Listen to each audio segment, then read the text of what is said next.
Eu convido você a abrir a sua Bíblia em Jó, no capítulo 1. Jó 1. Vamos fazer a leitura da palavra de Deus.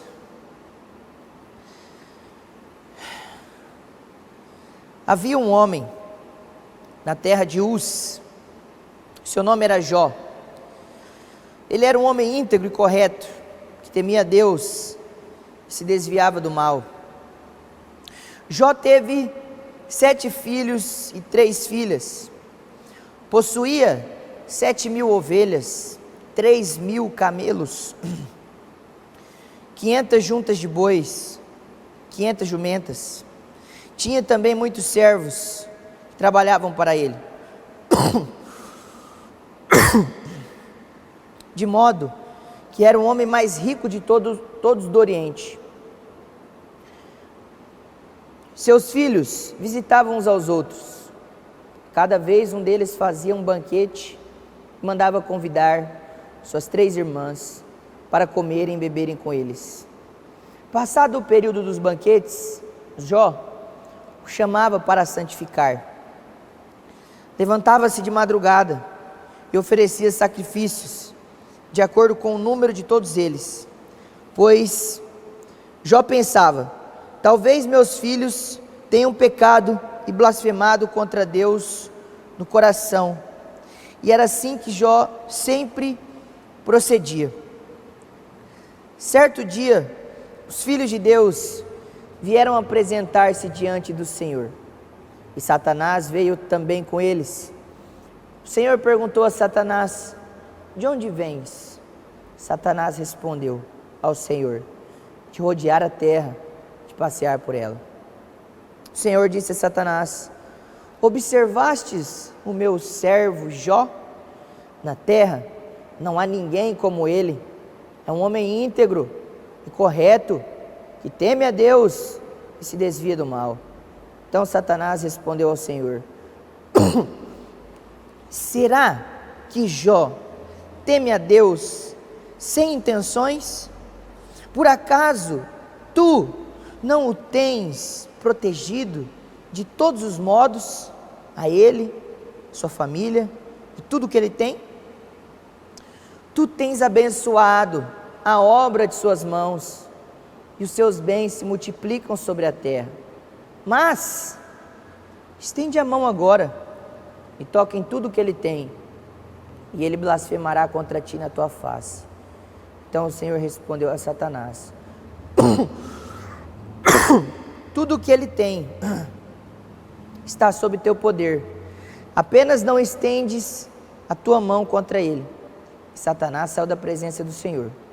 Certo dia, quando os filhos e filhas de Jó comiam e bebiam vinho na casa do irmão mais velho, um mensageiro foi até Jó e lhe disse: os bois estavam lavrando e as jumentas pastavam perto deles. Então os sabeus os atacaram e os levaram. Eles ainda mataram os servos ao fio da espada. E só eu escapei para trazer-te essa notícia. Enquanto o mensageiro ainda falava, veio outro e disse: fogo de Deus caiu do céu, queimou as ovelhas e os servos e os consumiu. Só eu escapei para trazer-te essa notícia.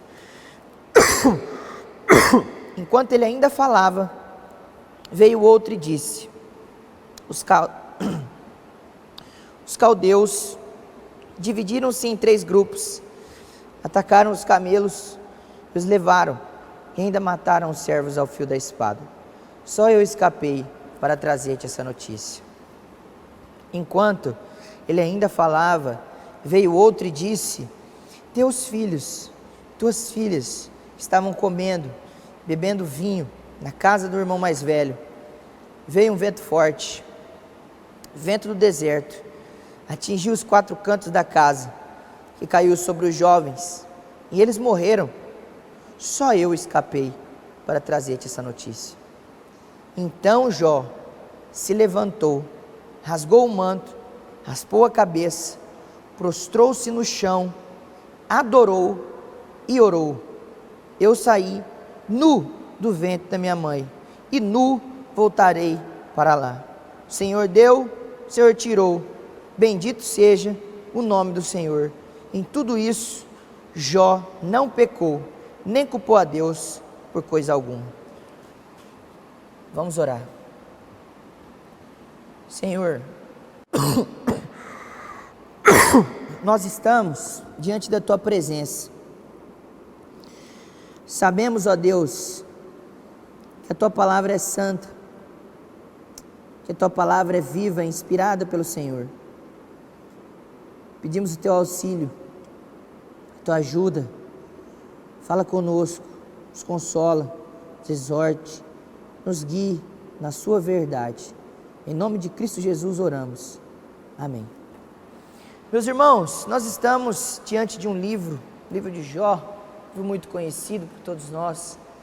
Essa semana eu estive lendo esse livro e foi uma experiência muito maravilhosa ler esse livro e meditar no que acontece aqui na história de Jó e como Deus se revela de maneira soberana no meio do sofrimento, no meio do caos, no meio da dificuldade, no dia da calamidade, na vida dos seus filhos.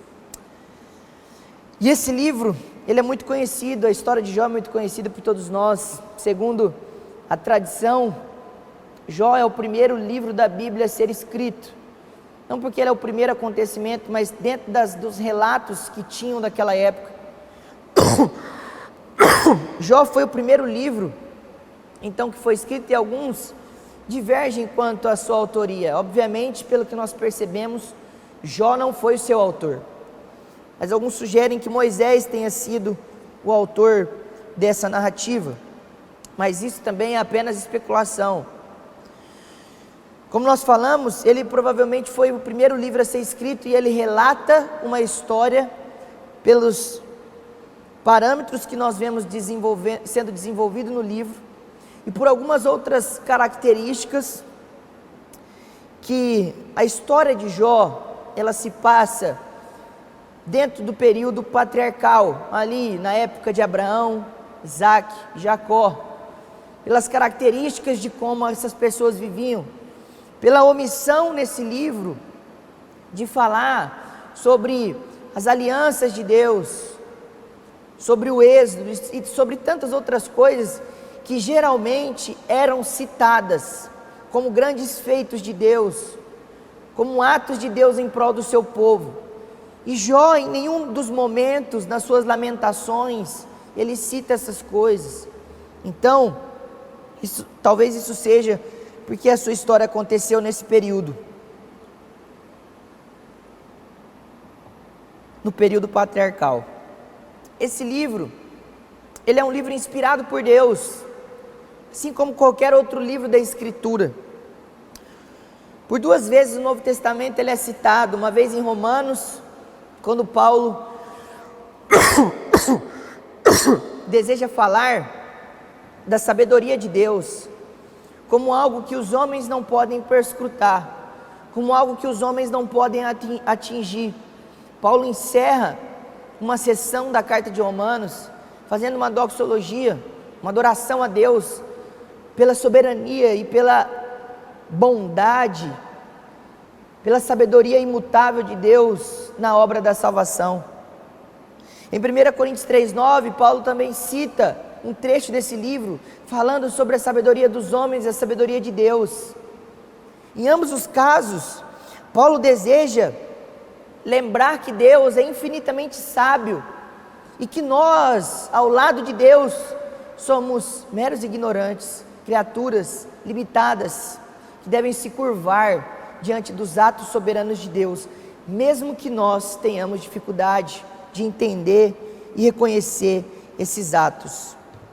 Como nós olhamos, Paulo fala em Romanos 15,4, que toda a Escritura, foi dada no passado para o nosso ensino, que tudo quanto outrora foi escrito, para o nosso ensino foi escrito, para que nós, pela paciência e pela consolação das Escrituras, tenhamos esperança. Então, se você estiver sofrendo, leia o livro de Jó, para ter então uma experiência completa, para que você possa contemplar os mínimos detalhes de como esse homem sofreu, de maneira inimaginável para nós, mas de como Deus se revela como aquele que está no controle de todos os sofrimentos, de todas as dificuldades, de todos os eventos que acontecem no mundo. Nada acontece sem que a mão de Deus não esteja ou agindo de maneira direta, ou quando há algum tipo de maldade ou calamidade, a mão dele também não esteja restringindo qualquer uma dessas coisas. Nada vai além daquilo que Deus não quer. E como nós falamos de sabedoria, da sabedoria de Deus, o propósito desse livro não é somente relatar a história de um homem que sofreu muito. Ele não tem como objetivo relatar o motivo do sofrimento de Jó, porque o próprio Jó está intrigado no decorrer desse livro do porquê do seu sofrimento, e ele faz 34 queixas contra Deus. Ele faz 16 vezes a mesma pergunta do porquê ele está sofrendo, e Deus não responde o motivo do sofrimento. E então nós lidamos com esse dilema dessas perguntas que nós sempre fazemos: por que o justo sofre? Por que pessoas que fazem a diferença na vida dos outros e fazem o bem morrem? Por que pessoas boas sofrem? Segundo Arival Dias Casimiro, a pergunta que deveria ser feita é: por que coisas boas acontecem com pessoas ruins? Porque a Bíblia não diz que nós somos bons.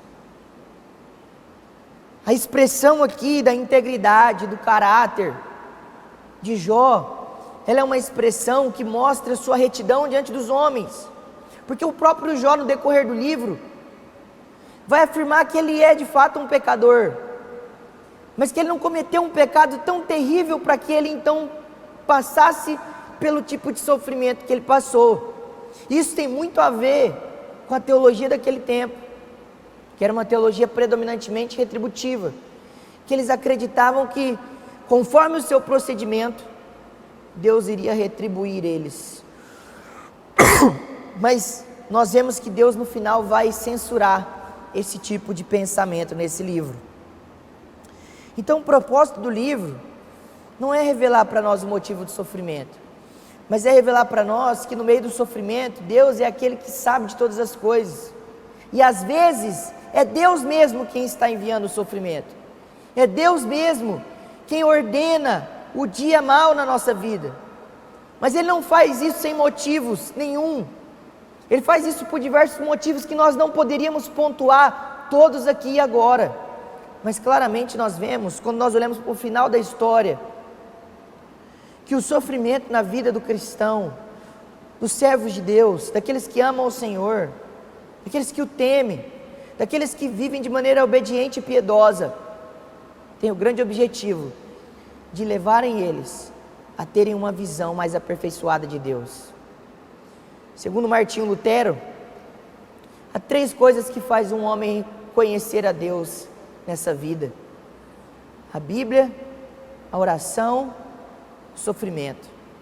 Quantos de nós, quando estamos sofrendo, nós não temos uma experiência de ver a mão de Deus nos consolando, o Senhor nos visitando, e no final do sofrimento, a gente sai maduro, sai contemplando a Deus de uma maneira mais perfeita, sai vendo que Deus é aquele que tudo pode, como Jó disse, e que agora então, os nossos conhecimentos sobre Deus estão mais aperfeiçoados, estamos mais íntimos, mais próximos de Deus.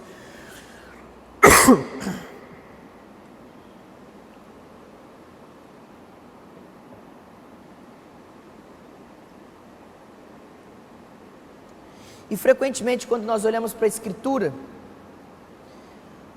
a Bíblia fala de sofrimento por diversas perspectivas diferentes. E nem sempre o sofrimento vem por causa de pecado. Bruce Waltke, diz assim que na teologia do Antigo Testamento, as maneiras mais predominantes em que uma pessoa sofre, são mais comuns, o tipo de sofrimento aqui no Antigo Testamento, é por exemplo por causa da disciplina de Deus. Em Deuteronômio capítulo 8, ele fala do sofrimento como um resultado da disciplina do Senhor, de pessoas que não obedeceram à sua lei, de pessoas que não andaram com o Senhor. Isso é um motivo. Deus não retribui tudo que nós fazemos, porque se Deus fosse retribuir, o nosso lugar seria no inferno, o nosso lugar seria a condenação eterna. Então Deus, na maioria das vezes, sempre está nos tratando com graça e misericórdia. Mas no Antigo Testamento isso precisa ficar claro para nós. Existiam alianças que eram feitas, e existiam dois tipos de aliança: as alianças que eram unilaterais e as alianças que eram bilaterais. O que significa isso? As pessoas que faziam pactos bilaterais eram pessoas que assinavam um contrato e ambas as partes tinham responsabilidades, deveres e tinham também os benefícios. Se alguma dessas pessoas quebrassem o contrato ou o pacto que eles fizeram, eles deveriam sofrer a consequência. Um exemplo disso, em Gênesis 15, Deus faz um ritual com Abraão, do Antigo Oriente Próximo, onde eles rasgavam os animais, empalavam esses animais, e as duas partes passavam no meio desse corredor, e aí no final eles falavam, que assim seja, que aconteça comigo, se eu não cumprir a minha parte no acordo. Mas perceba que naquele momento, quando Deus faz isso com Abraão, Deus faz Abraão cair em profundo sono. E por que Deus faz Abraão cair em profundo sono? Porque o pacto que Deus estava firmando com Abraão, só ele seria capaz de cumprir. Abraão certamente falharia, e é isso que acontece em toda a Escritura, no que tange a nossa salvação diante de Deus. No pacto que foi firmado, somente um ficou debaixo da obrigação, debaixo dos deveres de zelar pelo seu povo, e foi Deus. Por isso que nós afirmamos que a salvação é pela graça. Mas a outra aliança, que é bilateral, nós vemos isso em Deuteronômio capítulo 8, por exemplo, quando Deus fala também das bênçãos e das maldições. Se eles vivessem em obediência, eles teriam bênçãos como a chuva do céu, como as colheitas frutíferas, como o sucesso nos negócios. Mas o povo de Israel, muitas vezes, desobedeceu e transgrediu esses mandamentos, e por isso eles sofriam, porque eles não eram fiéis a essa aliança que era formada de maneira bilateral, onde os dois lados tinham responsabilidades. Então o primeiro sofrimento que nós vemos é esse. A gente vê que muitas vezes na Bíblia, o sofrimento, ele vem como meio de aperfeiçoamento do salvo. Mas aqui no livro de Jó, o sofrimento é uma realidade básica de todos os homens, que vem dos desígnios de Deus, das suas ordens. Mas olhando para a vida de Jó então, quem era esse homem? Quem era esse homem, Jó? O capítulo 1 começa a dar algumas informações para nós. Esse homem que sofreu muito. Primeiramente, nós precisamos saber que Jó foi um homem real. Ele não é uma parábola, ele não é uma historinha, ele não é um conto para entreter os nossos dias, ele não é uma historinha para contar na classe de escolinhas da criança, embora seja um livro que também é para ser ensinado para as crianças, mas ele não é um livro simplesmente que traz uma parábola para nós. Ele é de fato um homem que existiu, a sua história é verdadeira, essas coisas que são relatadas nesse livro aconteceram. No Antigo Testamento, Ezequiel cita Jó como um grande exemplo de justiça, juntamente com Noé e Daniel. Ele reconhece que Jó é uma figura histórica. No Novo Testamento, nós temos uma observação de Tiago a respeito de Jó, falando para nós que Jó é um exemplo de paciência, que suporta as provações com paciência, e que no final ele recebeu a sua devida recompensa da paciência que ele teve. Como diz no verso 11 de Tiago capítulo 5, porque o Senhor é cheio de misericórdia e compaixão. Então é por isso que muitas vezes também, que já fazendo aplicação sobre a relação do sofrimento, por isso que às vezes nós sofremos, não porque Deus não é misericordioso, não porque Deus não tem compaixão, não porque nós somos cheios de pecado, não porque nós não estamos sendo pacientes nas coisas, mas apesar dessas coisas, Deus faz isso para se revelar como aquele que é cheio de misericórdia e compaixão. No sofrimento, nós vemos essa realidade de Deus. Jó viveu em uma terra chamada Uz, como nós vemos no verso 1, é a mesma terra que o pai de Abraão tirou ele.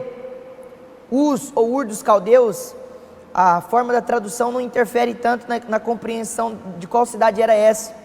Isso era uma cidade muito privilegiada nos seus tempos. Se você for ver a geografia da cidade, você vai perceber que por meio dela passavam as principais rotas marítimas, as principais cidades, estradas de viajantes, de comerciantes. E ali Jó, como um grande fazendeiro, né? Ele tinha muitas terras, ele tinha muitos animais, ali ele cultivava as suas riquezas. Além disso, além de ter essas informações, a Bíblia diz que Jó era um homem muito piedoso. Jó era um homem santo. Jó era um homem que se desviava do mal. Como nós vemos aí, a expressão primeira que aparece sobre ele é que Jó era um homem íntegro. O que significa isso? Que ele era moralmente correto, não somente na frente das pessoas, mas também por trás delas, quando elas não estavam presentes. A integridade aqui demonstra que Jó era o mesmo em todos os lugares. Jó era um homem irrepreensível. Ninguém tinha queixas contra Jó. Ninguém tinha acusações de pecados contra Jó. Se você, por exemplo, for ler Jó 39, você vai perceber que Jó faz um relato de como era a sua vida diante daquelas pessoas que ele estava naquela cidade. Ele cuidava da viúva, ele cuidava do órfão, ele cuidava do necessitado, ele dava abrigo para o estrangeiro, ele julgava as causas, como se ele fosse um grande governante da sua terra.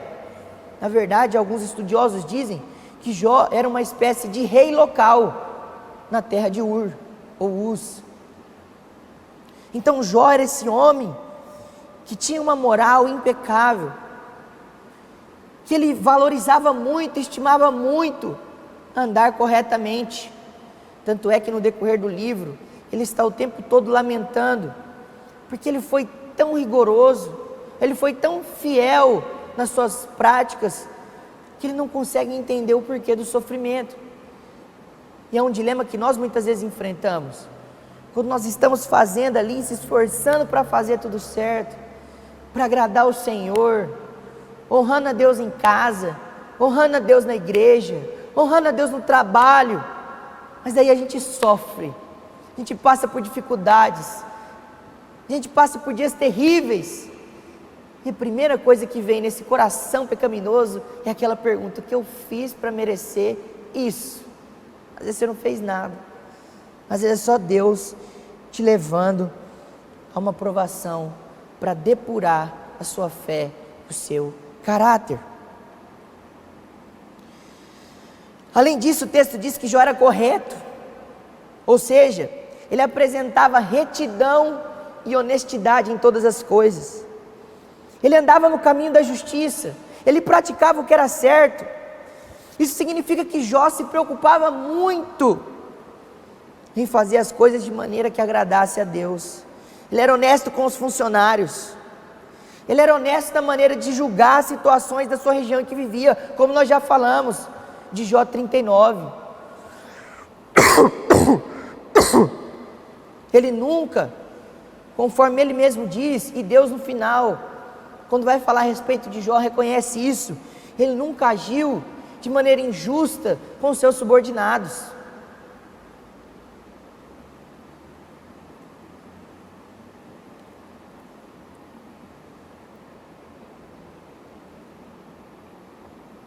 Como nós percebemos, Há uma outra característica que aparece de Jó.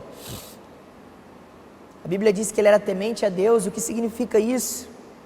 Essa palavra, temor a Deus, ela tem dois sentidos na Escritura. Às vezes ela aparece sendo aplicada a ímpios que veem o poder e a mão de Deus vindo contra eles. Aí diz que eles temeram, ou seja, eles ficaram com medo.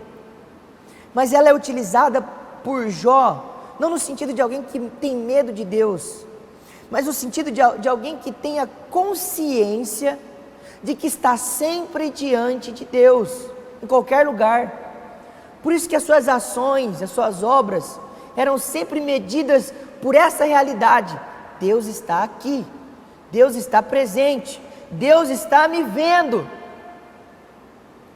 É esse o sentido de alguém que vivia em qualquer lugar que ele estivesse, com reverência, como se estivesse sempre na presença do grande rei, que é Deus. Mas também diz que Jó era um homem que se desviava do mal. E o que significa isso? Essa é uma expressão que está literalmente falando que Jó é um homem santo. O que significa santo? É aquele que está separado do pecado, é aquele que está sendo santificado por Deus, é aquele que anda longe das coisas que Deus abomina e reprova. Então, quando a Bíblia diz que Jó era um homem santo, ela está dizendo que Jó era um homem que vivia uma vida de retidão, que ele não flertava com o pecado.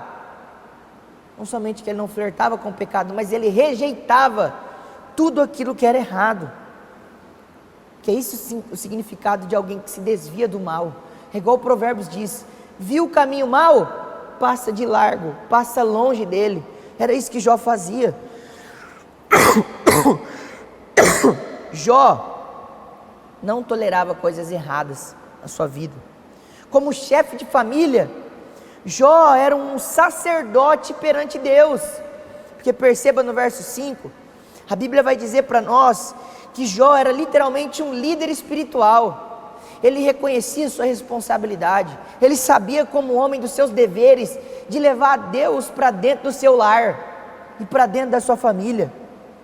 Ele via a necessidade de oferecer sacrifícios, não somente por si mesmo, mas pelos filhos, porque ele olhava e imaginava que talvez os seus filhos, que por essa expressão no verso 5, talvez eles poderiam pecar ou blasfemar contra Deus no coração.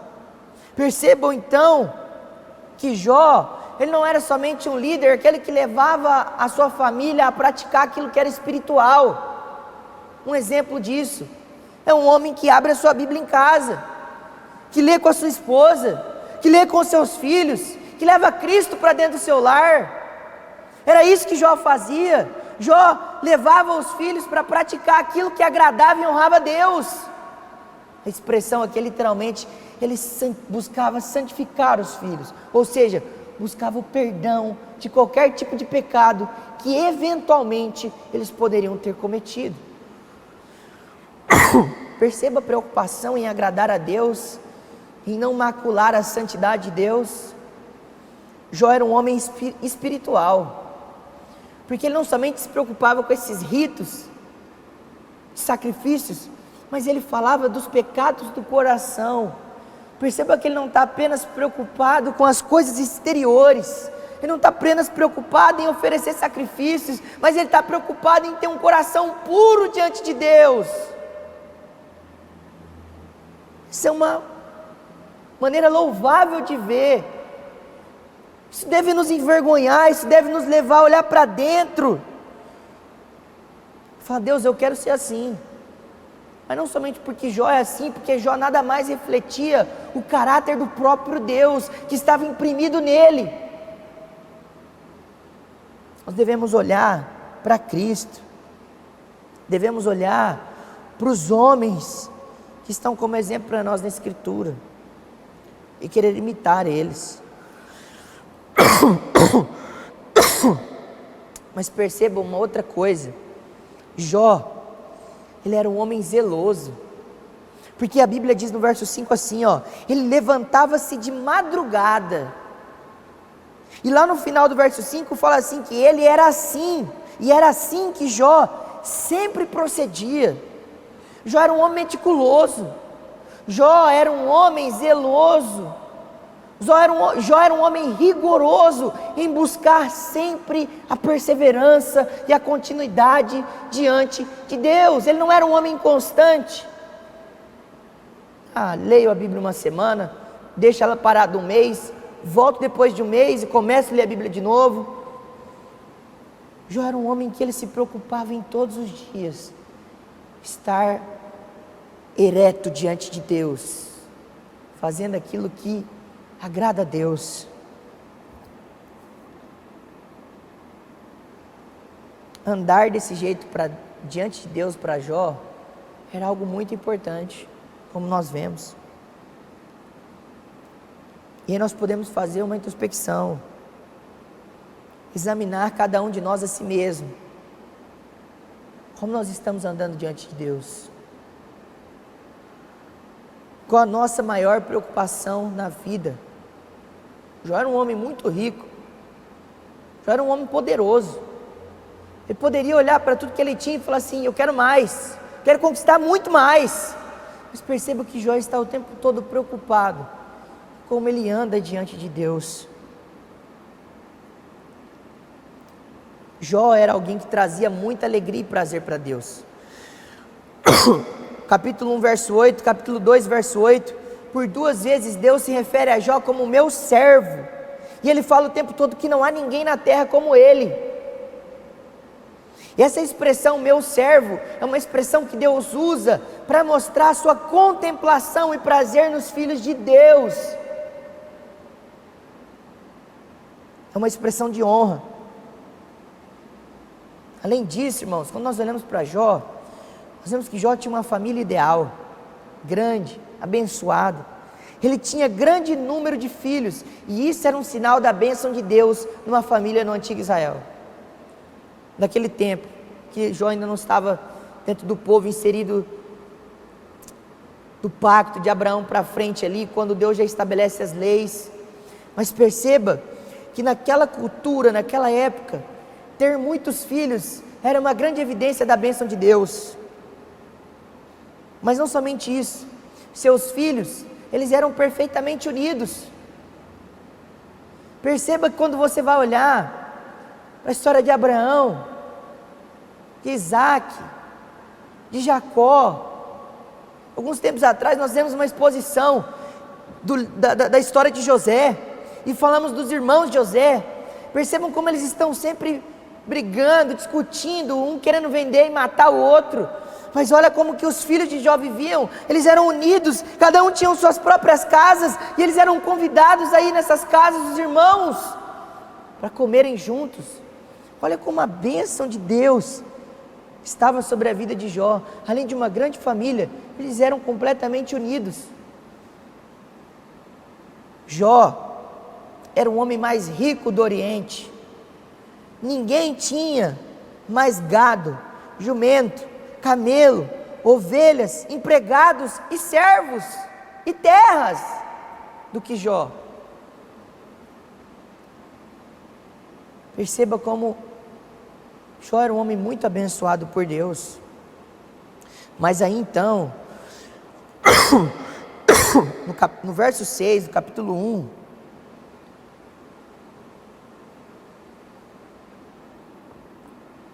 nós temos um pano de fundo da provação de Jó que vai se iniciar, o mundo espiritual. O verso 6 diz assim: certo dia, e então ele fala dos filhos de Deus que vieram se apresentar diante de Deus, muito provavelmente uma prestação de culto, uma prestação de contas, uma apresentação diante do seu Criador, daquele que governa e controla o universo. Ele se apresenta, e a Bíblia diz que Satanás veio com eles, veio se apresentar diante de Deus, porque Satanás também presta culto a Deus, ele deve obediência a Deus, ele não é autônomo, ele não pode fazer aquilo que lhe agrada, e nós aprendemos isso porque Deus está o tempo todo falando: faça isso, mas não faça aquilo.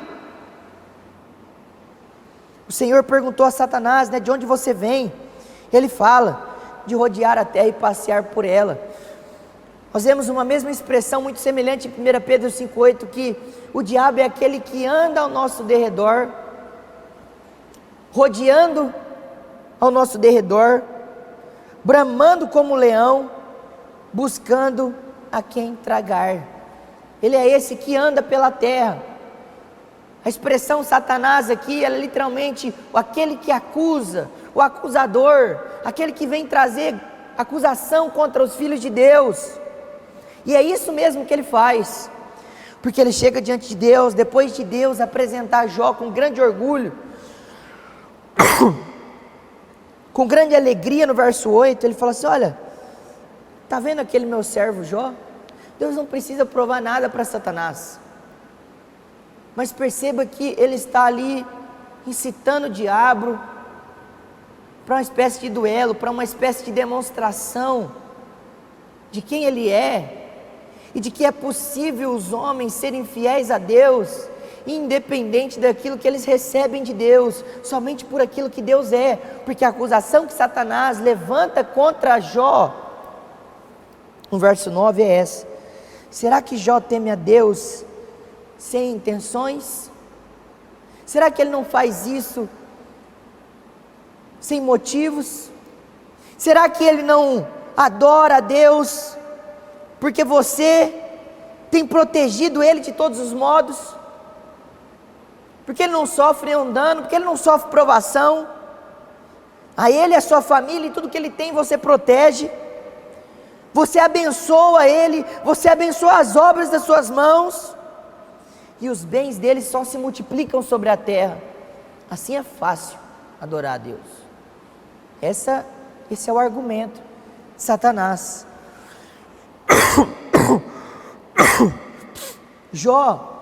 Satanás está levantando duas suspeitas aqui.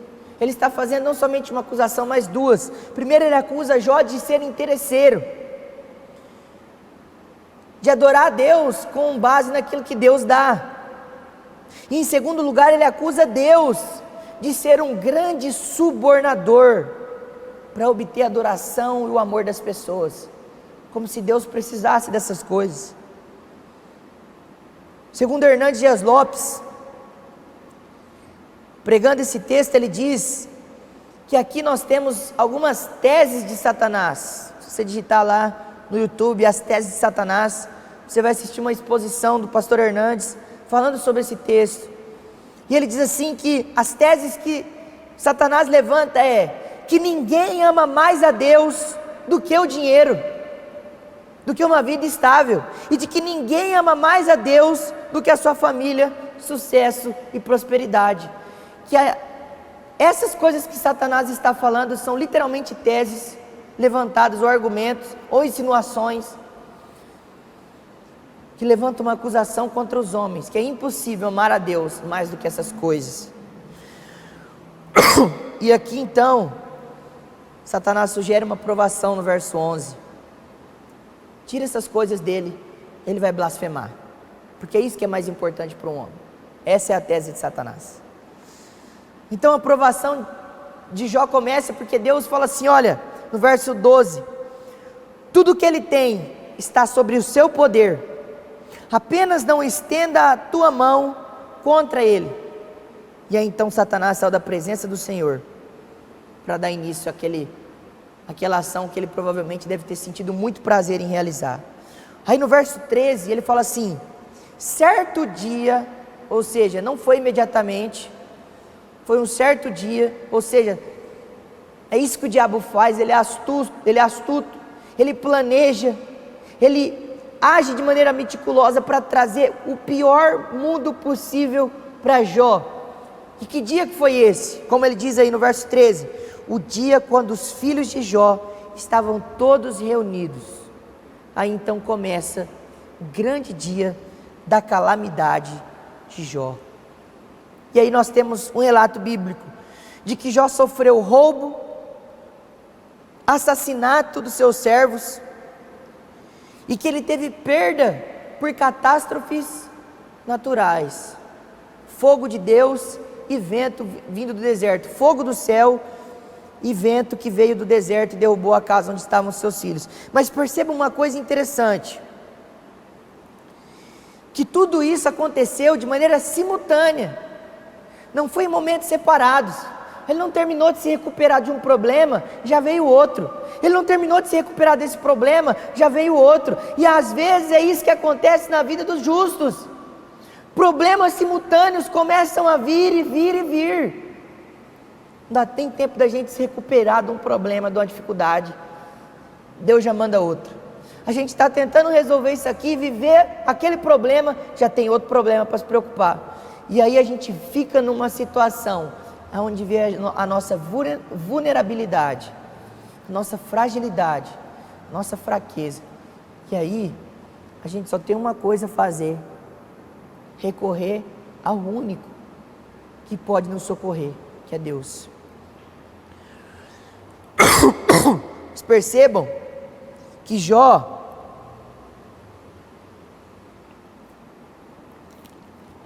do verso 13 até o verso 19, recebe essas notícias de maneira simultânea, porque fala assim: ó, enquanto ele ainda falava, veio outro e disse. Enquanto ele ainda falava, veio outro e disse, e trouxe essas notícias para Jó. Imediatamente a reação de Jó nos chama a atenção. Jó estava sentado, ele se levanta, e a primeira ação dele é entrar em um ritual de luto. Ele se lamenta, ele fica triste, ele vive intensamente ali a decepção da provação que ele está vivendo. A Bíblia diz que ele rasga o manto, raspa a cabeça e ele se prostra no chão. Era assim que as pessoas expressavam o seu luto. E aí a Bíblia diz que ele não somente demonstrou sua tristeza, mas que no meio de toda aquela calamidade, ele adorou a Deus. E nos chama a atenção que ele poderia sair e reclamar, blasfemar contra Deus, como Satanás havia insinuado. Ele poderia querer ir atrás daqueles que roubaram e assassinaram seus servos, mas ele adora a Deus, e aí então ele dirige uma oração ao Senhor. Ele reconhece a sua pequenez, ele reconhece que Deus é a origem de todas as coisas, não só das boas, mas das ruins também. Porque ele fala assim: eu saí nu e vou voltar nu. Ou seja, eu sou uma criatura, eu sou o pó, vou voltar para o pó da terra. E aí ele diz assim: o Senhor deu e o Senhor tirou. Ele reconhece que Deus é aquele que não somente deu tudo o que ele tinha, mas tinha todo o direito de tirar tudo aquilo que ele mesmo deu.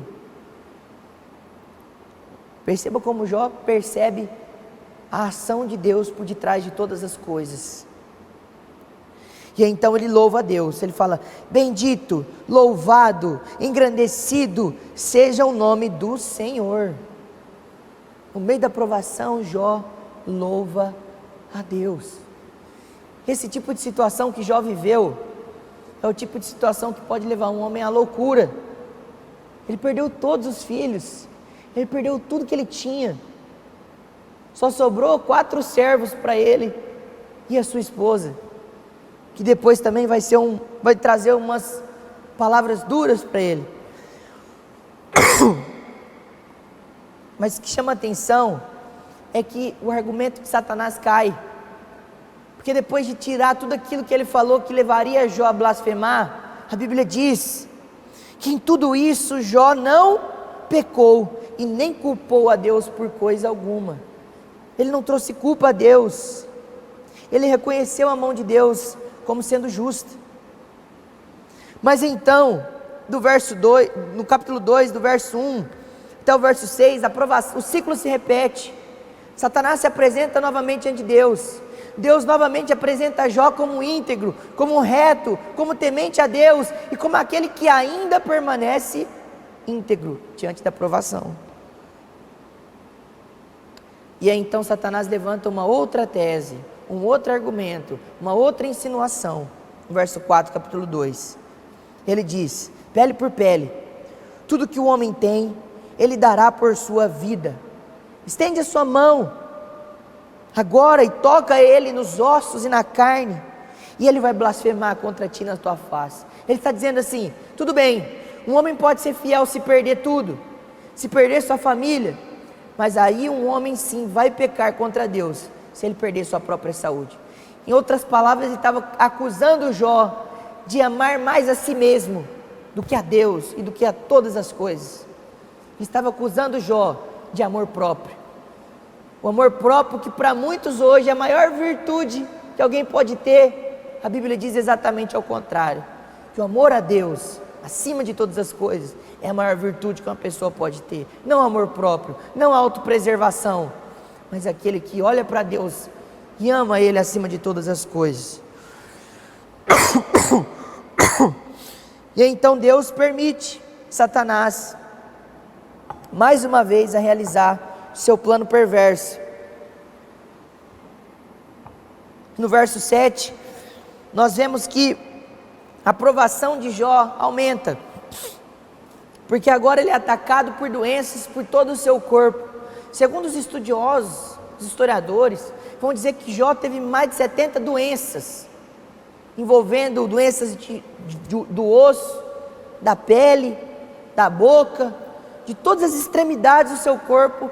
Jó tinha pus e sangue saindo, que a Bíblia vai dizer para nós que ele estava sentado num montouro de cinzas, o que é uma expressão de um lugar onde o lixo da cidade era jogado.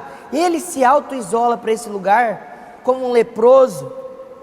Ele se assenta ali e fica na sua humilhação, pega um caco de telha e começa a raspar suas feridas, tirar o pus que estava saindo do corpo dele. Em outras expressões, ele vai dizer que o corpo dele está apodrecendo, um pedaço da pele dele está caindo, que o hálito dele está insuportável. Ele vai dizer que as pessoas desprezam ele. Ele vai dizer que os homens mais desprezíveis da cidade desprezam ele. Perceba a tamanha humilhação que Jó estava passando. Como se não bastasse isso, no verso 9, mas sua mulher dá palavras duras, diz para ele: você ainda se mantém íntegro? Amaldiçoa o teu Deus e morre. A controvérsia, isso aqui ela queria literalmente dizer, né? Blasfema, rejeita Deus e morre. Porque a palavra aqui no hebraico é literalmente abençoa, barak. Mas às vezes algumas pessoas entenderam como um trocadilho, uma espécie irônica de dizer para Jó agir. E talvez seja de fato isso que ela tenha feito, falado para Jó amaldiçoar Deus, ou seja, rejeitar Deus. Porque no verso 10, Jó repreende ela, falando assim: ó, você fala como uma louca. E a expressão aqui é literalmente: você fala como uma mulher ímpia, que não tem discernimento, que não sabe fazer uma leitura das coisas. Por acaso nós que recebemos o bem de Deus não vamos receber o mal? Nós queremos só as coisas boas de Deus, mas as coisas difíceis que Ele também tem para nós, nós não queremos. É isso que Jó está falando. E mais uma vez a Bíblia diz: em tudo isso Jó não pecou. E aí então entra na parte em que os amigos dele chegam, de lugares diferentes, por ouvir a desgraça que ele estava passando. No verso 11, eles vêm para prestar as suas condolências, a sua solidariedade, para consolar a Jó. E eles de fato eram amigos verdadeiros, porque durante 7 dias Jó ali ficou em silêncio. Os amigos ficaram ali do seu lado, em silêncio, só sofrendo a sua dor junto com ele. Mas é uma coisa interessante, no decorrer desse tempo, agora do verso 3 até o capítulo 37, Jó e os seus amigos vão começar a debater e conversar sobre os motivos do sofrimento. E aqui é onde entra aquela teologia da retribuição que a gente falou, de pessoas que acreditam que tal como elas procederem, Deus vai retribuir elas. A teologia das obras, né? Então nós vemos essa ação aqui. E os amigos levantam diversas condenações contra Jó.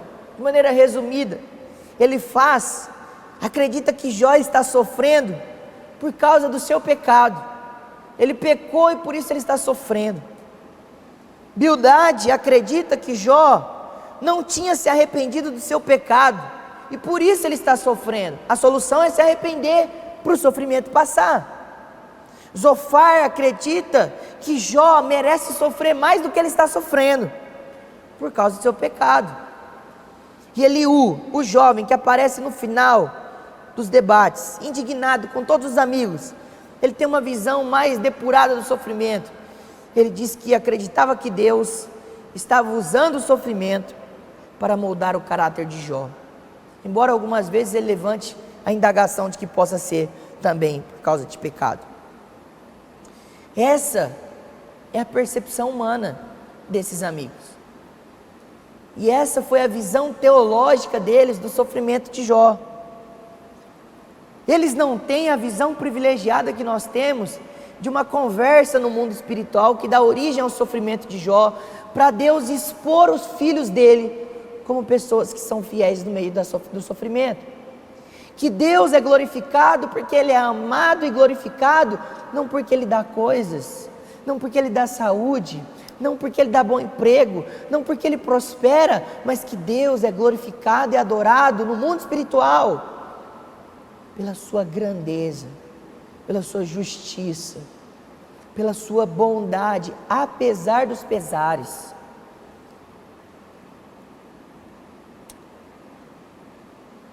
Depois de olharmos para isso, nós vemos que no decorrer dessas conversas entre seus amigos, que fazem diversos julgamentos, aqui fica uma aplicação para nós, fica uma aplicação para nós.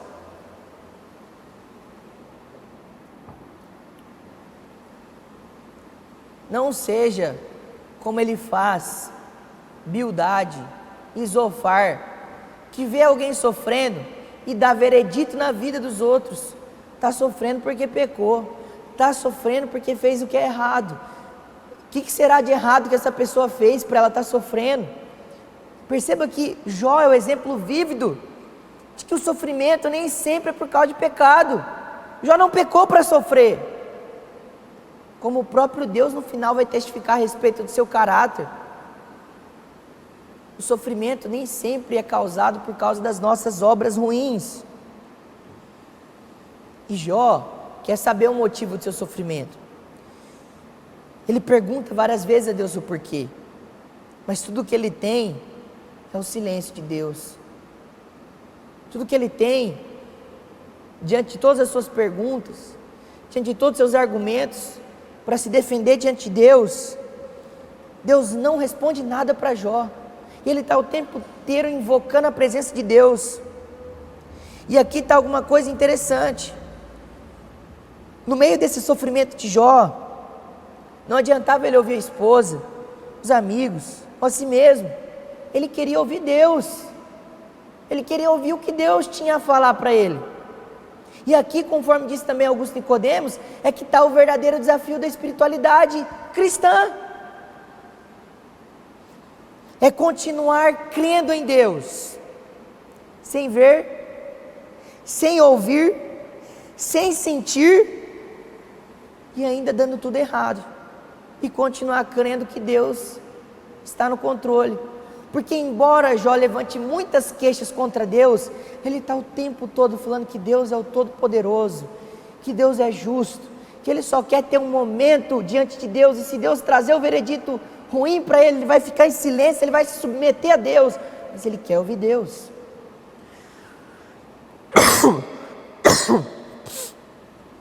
E aí então, nós temos a resposta de Deus, depois de muitas indagações de Jó. Deus fala com Jó, do verso 38, do capítulo 38, até o capítulo 41, Deus faz 70 perguntas para Jó, ele não responde nenhuma pergunta de Jó, ele faz 70 perguntas para Jó, fala assim, me responde isso, Jó, que eu também vou te responder. Aí ele começa a perguntar para Jó, onde você estava quando eu criei o mundo? Onde você estava quando eu fundei os alicerces da terra? Onde você estava quando eu desenhei o caminho do mar? Onde você estava quando eu fiz a aerodinâmica perfeita dos pássaros para eles planarem nos céus? Jó, onde você estava quando eu alimentei a terra, quando eu alimentei os animais? Por acaso, com a sua sabedoria, a sua inteligência, você pode responder para mim essas coisas? Já que você é tão sábio, Jó, já que você sabe tantas as coisas, você pode trazer justiça para todos os ímpios? Você pode aplicar a justiça na terra, Jó? E Jó vai ouvindo aquelas perguntas. Eu acho que Jó vai percebendo como que Deus é grande. Ele fala assim, Deus, conhece o Behemonte no capítulo 40, no capítulo 41 ele fala do Leviatã, que são grandes monstros marinhos, que Deus criou e controla. Ele fala assim, alguém pode controlar esses monstros? Pois é, Jó, eu controlo eles. Então tudo isso Deus começa a mostrar, que Ele realiza tudo na criação, que Ele é o Criador, que Ele é o provedor, que Ele é o sustentador, que Ele é soberano, que Ele é rei, que Ele governa, que Ele é sábio, que Ele é poderoso. E aí Jó começa a perceber a sua pequenez. E aí então, no capítulo 40, Jó dá uma breve resposta a Deus, fala, eu não vou responder nada, eu vou colocar a minha mão na boca, porque eu falei do que eu não sabia. E aí então, no capítulo 42, depois de mais uma sessão de perguntas, Jó responde a Deus. E depois do sofrimento nós percebemos que Jó mostra a virilidade agora da sua fé. Ele fala, eu bem sei, eu tenho certeza, eu estou convicto de que tudo pode, e aqui tem dois sentidos, de que Deus pode fazer o que Ele quiser, e de que Deus tem todo o poder, e Ele é poderoso para executar a sua vontade. Ele fala assim, o Senhor é poderoso, eu bem sei que tudo podes. E ele fala, bem sei que tudo podes, que nenhum dos teus planos pode ser impedido. Ou seja, Deus executa a sua vontade independente da nossa autorização. Deus não precisa do nosso aval para fazer o que Ele quiser na nossa vida. Ele não consultou Jó antes do sofrimento, falou assim, Jó, posso tirar tudo que você tem, posso tocar na sua saúde, você me permite fazer isso? Assim como também Ele não pergunta para Jó, Jó, posso devolver tudo que você tem, posso devolver sua saúde, posso restituir você? Deus não precisa da autorização de ninguém para fazer o que Ele quiser. Ele é Deus, Ele é soberano, Ele é poderoso, e Jó reconhece isso. Mas perceba uma coisa, Jó ainda não foi restaurado, Jó ainda está na miséria, Jó ainda está leproso, Jó ainda está cheio de tumores, Jó está com seus amigos em volta dele, falando que ele está sofrendo por causa de pecado, Jó está ali com os vereditos humanos em volta dele. Perceba como Jó reage. Ele não louva a Deus para ser restituído, ele louva a Deus por aquilo que Deus é. Ele permanece íntegro diante de Deus.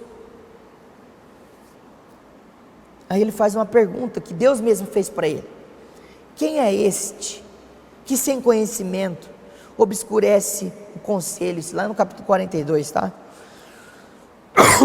Quem é esse? Jó pergunta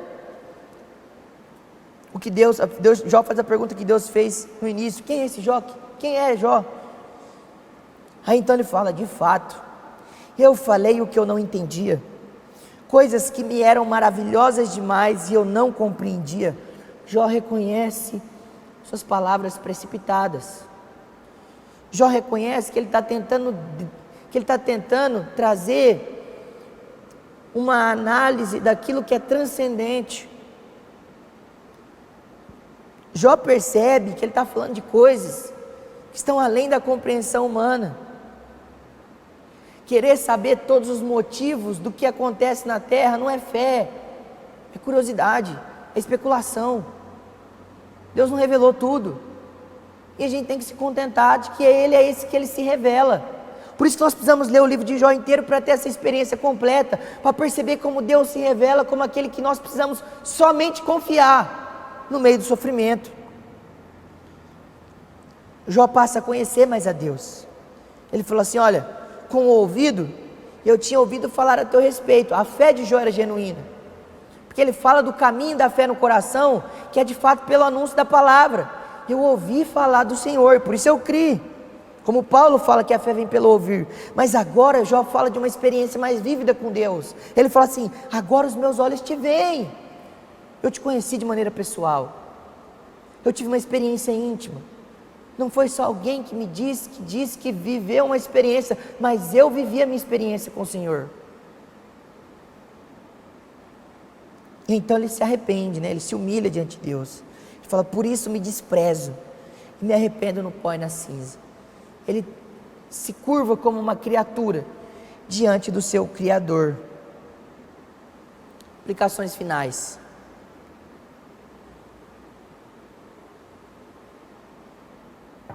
Primeira aplicação: o diabo, como foi descrito aqui, ele some depois da narrativa, desaparece, não volta mais. Ele faz aquilo que Deus determinou e depois ele está fora de jogo. Perceba que o diabo é um servo mau de Deus.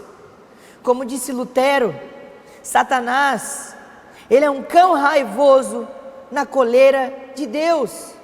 Ele não vai além daquilo que Deus permite. Ele faz exatamente aquilo que Deus ordena. Ele faz exatamente aquilo que Deus ordena. Ele não pode tocar na vida dos filhos de Deus. Perceba que ele não faz nada com Jó que Deus não permita. Por isso, é você que crê em Jesus, crê na ação do Senhor. A Bíblia mesmo diz em 1 João que o maligno não lhe toca, a não ser que Deus faça como fez com Jó. Ele permite o diabo agir na nossa vida, mas no final é Deus mesmo quem está agindo, é Deus mesmo quem está controlando todas as coisas. Essa ideia de batalha espiritual, do diabo disputando com Deus em pé de igualdade, para ver quem vai vencer, ela é utópica, ela é herética, ela não existe. Rejeita esse tipo de ideia. O diabo está submisso a Deus. Nós não fazemos como alguns que superestimam o poder de Satanás, mas nós também não subestimamos. Nós fazemos como Paulo diz em Coríntios: nós não vamos ignorar os desígnios de Satanás, mas nós também não vamos esquecer de que ele não pode agir em lugar nenhum se Deus não quiser. Deus é soberano. O Satanás age debaixo daquilo que Deus ordena e nada mais. As provações têm o objetivo, por assim dizer, de levar o homem a uma melhor compreensão de Deus e de si mesmo. Jó conheceu a Deus no final de maneira mais íntima. Deus tirou algumas coisas de Jó, mas Jó recebeu muito mais de Deus, e no final Deus ainda restituiu em dobro o que ele tinha. Não que Deus vá sempre fazer isso, restituir tudo, mas só o fato de que pela provação nós temos o privilégio de poder conhecer mais a Deus, isso deve alegrar o nosso coração. Isso não significa que as provações serão fáceis. Terceiro, nós encontramos um problema no sofrimento do justo frequentemente. Por que o justo sofre? Nós geralmente temos um problema com essa relação de por que pessoas boas sofrem. Segundo Sproul, isso só aconteceu uma vez, foi há 2000 anos atrás, que coisas ruins aconteceram com uma pessoa boa. Isso foi com Jesus. Jesus é um homem muito mais justo do que Jó. A Bíblia diz que ele foi obediente até a morte de cruz, que ele não tinha pecado. A Bíblia diz que Jesus sofreu muito mais do que Jó e qualquer outra pessoa. Ele foi retratado como homem de dores. Ele ficou irreconhecível, não havia beleza nele. Ele foi morto, e morto por morte de cruz, uma morte cruenta. Ele é o Filho de Deus, Jesus Cristo, em quem está a nossa esperança, no meio de todos os sofrimentos, até mesmo sobre a morte. Nesses dias principalmente, que nós não sabemos se vamos viver ou morrer, que nós estamos entregues na mão de Deus, nós podemos fazer uma aplicação Tal como Jó, em um momento do seu sofrimento, teve um lampejo de esperança, em Jó 19, 25, 27, quando ele diz: porque eu sei que o meu Redentor, o meu Vindicador, o meu Defensor vive, e que por fim se levantará sobre a terra. E depois, mais à frente, ele diz: eu vê-lo-ei por mim mesmo, e por isso o meu coração se consome dentro de mim. Jó tinha uma esperança de encontrar aquele que vive, que reina, que venceu a morte, que é todo poderoso. Essa é a nossa esperança. No meio do sofrimento, no meio das dificuldades, no meio das incertezas, nos apeguemos àquilo que a palavra de Deus nos ensina. Vamos ter esperança no Senhor e saber que Deus procede com justiça e bondade.